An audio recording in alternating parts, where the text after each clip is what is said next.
What's up guys, it's me Jeremy. Fan-made concepts for League of Legends come in many different forms, and most commonly you're going to see them in the forms of skins or champions. And we've made quite a few videos taking a look at some of the awesome skin concepts, or perhaps new champions from the community creations. And since I personally love showcasing the amazing designs that the League of Legends community comes up with, I wanted to explore some type of content that I haven't really looked at before. So today, instead of going over a new fan skin or perhaps champion concepts, we're going to be looking at some incredible fan-made maps and game modes.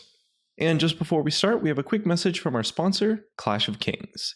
They recently had an event of a 10 vs 10 livestream tournament where they awarded this really cool custom-made, handcrafted crown and cape made by some professional movie studios for the winner.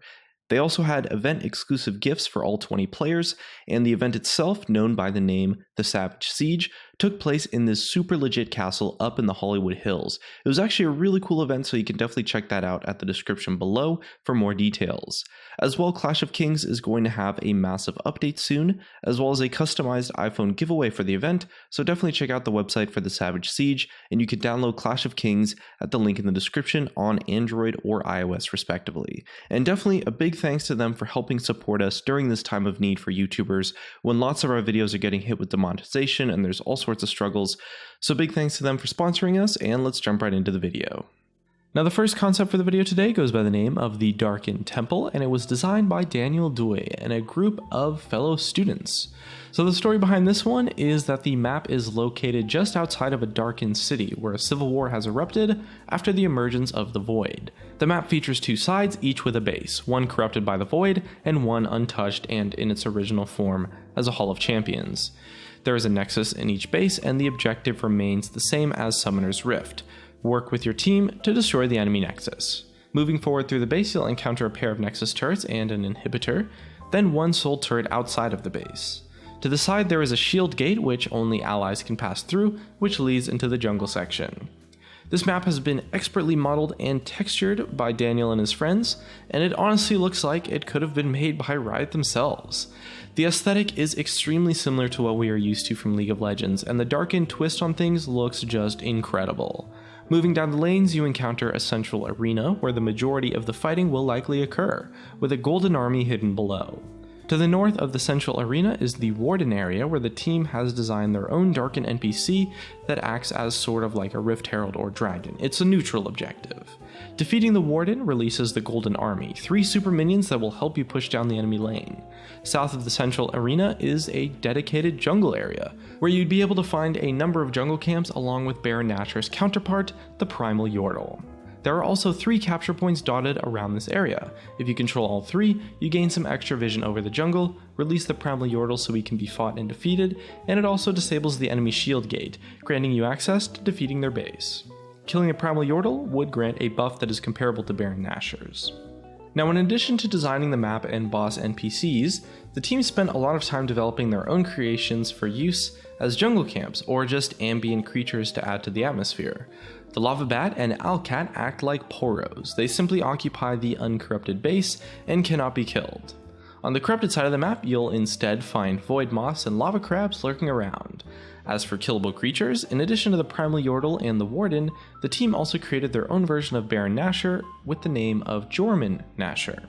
His design is quite elongated, making him look a little bit like Aurelion Sol almost, but his color scheme and details definitely show that he's a crazy monster.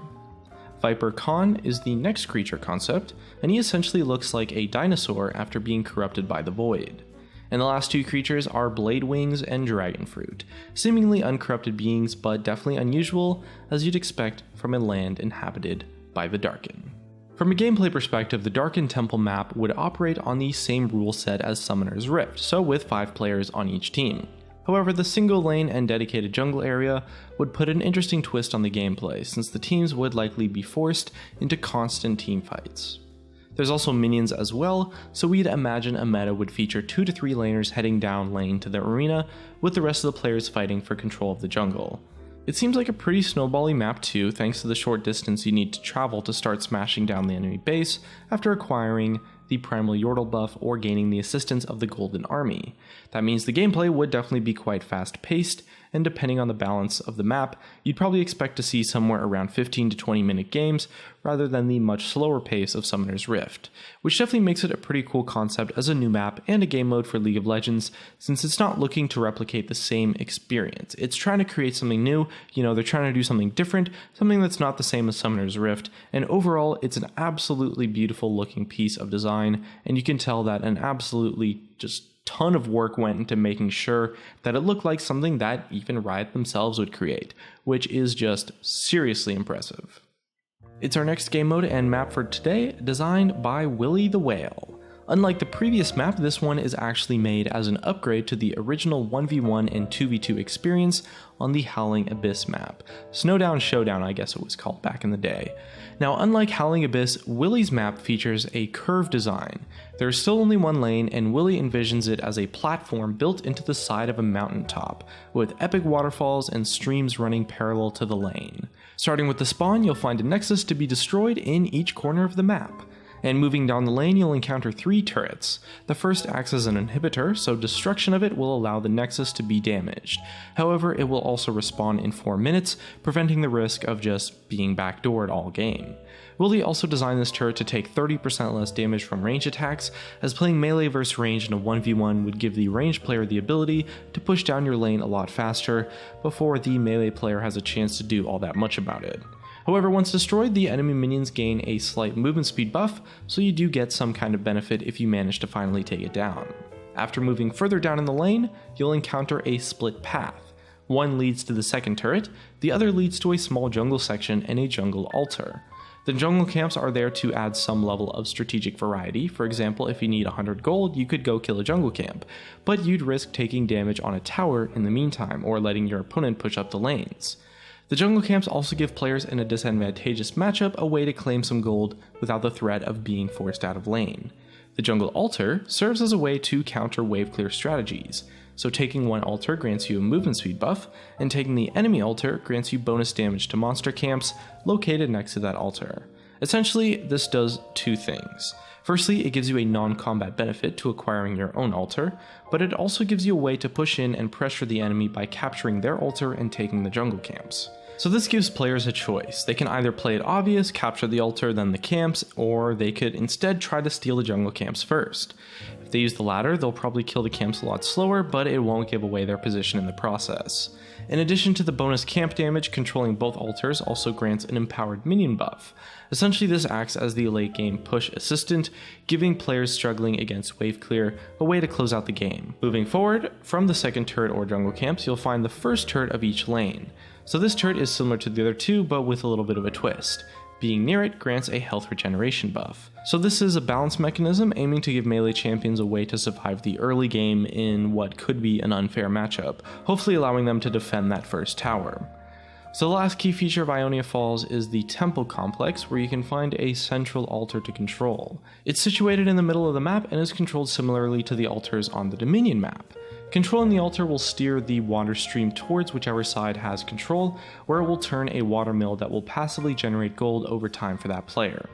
Now, as a replacement for the Snowdown Showdown 1v1 map, or perhaps even Magma Chamber for those of you guys who know about that, Ionia Falls would probably create some really interesting gameplay.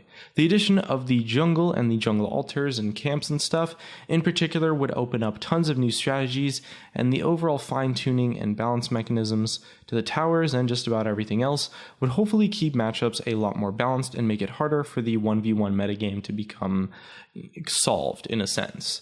Unfortunately, there's not necessarily as many art assets here aside from the map layout to get a good idea of how the terrain might actually look, but the Ionian theme would definitely be absolutely beautiful to play on, and it would give Riot a really cool opportunity to do some interesting world building if they designed it. Overall, it's another really awesome concept, and it's really cool to see Willie put so much thought into the balance of the 1v1 experience by tweaking the map features, and overall it's very reminiscent of Riot's own approach to game balance, particularly when they're tuning the jungle to help specific jungle classes while also hindering the more dominant ones. And all in all, I gotta say this overall concept is one that is quite immense and was a ton of fun to research and take a look at. So with that said, that's just about going to cover the maps from the community that I wanted to take a look at. I tried to find a couple of pieces that really had a ton of thought and effort put into them. It was a little bit tricky since there's a lot of concepts that maybe only scratch the surface of things and don't really delve that in depth, but overall I felt like these two concepts were just really awesome, incredible creations from the community, and I definitely would love to see more in the future, so hopefully some of you guys out there maybe can get around to designing your own. Either way, if you guys enjoyed the video, definitely hit that like button and subscribe if you want. Thanks for watching, and I'll see you guys next time.